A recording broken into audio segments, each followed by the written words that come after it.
Okay, we're going to move on to Ben's question next. It says, we've been investing in our HSA and keeping receipts for many years. Would it make sense to keep maxing our HSA contributions, but start cashing in old receipts to allow us to contribute more to our Roth accounts? You always talk about triple tax advantage in HSAs, so I'm curious to hear what you say. Okay, let me think through this. We've been contributing to our HSA.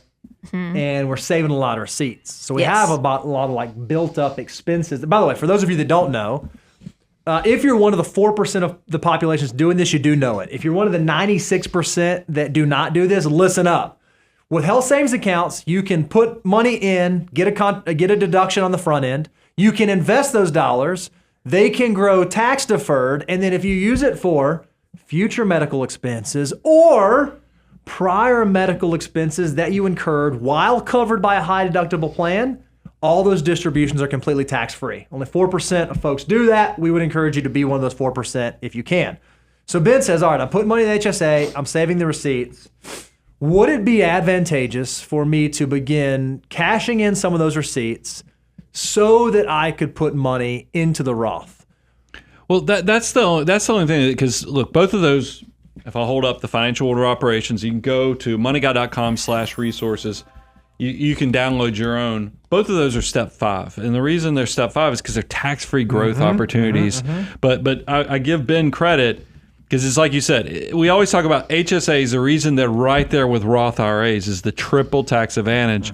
If you're just using an HSA, a health savings account, as a clearing account, you're only taking advantage of the deduction on the front end. You're not taking advantage. That's only one. That's not triple. That's one tax advantage. I like that Ben's doing both. But here's the dilemma is that, and this is something, because I love Roth IRAs. I want him to be funding that too. But I also know that first 10 years that you invest, most of the contribution, especially like first 5 years, if you look back, you'll see like, man, my account value is probably 80% my contributions versus the fair market value. 10 years in the future, it might be, man, now my contributions are only, and I'm making these numbers off of, but we've done research on this in the past, off of like 50% of the account value. But then if you go out 20 and 30 years in the future, you're like, holy cow, now my, 70 to 80% of the account value is actually all growth. So that's why you're in a dilemma that, you how do you maximize the timing?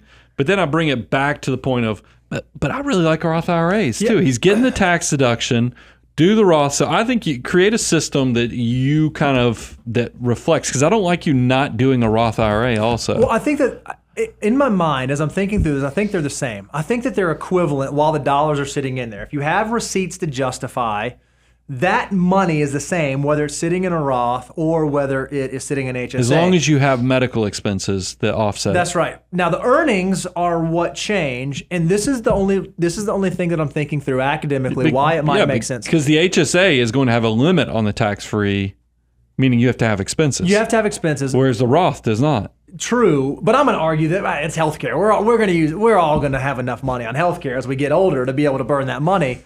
This is one place I think that the change is. If you pass away with HSA dollars, I believe there's been legislation that came out that says that the decedent, so long as you have medical records, you can then distribute tax-free to the estate the HSA dollars to reimburse for medical expenses.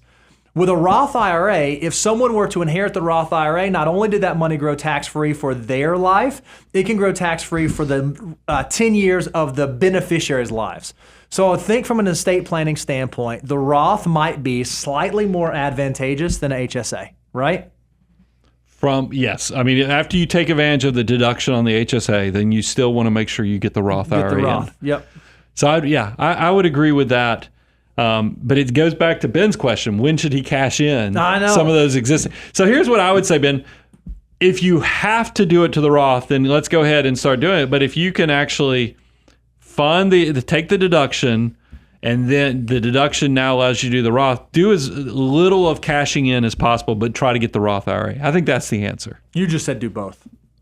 No, I said fund the HSA, but then sell enough to where he can then fund his Roth IRA, but not an ounce more, so that he can continue to let that 4% double and triple tax advantage work in the HSA.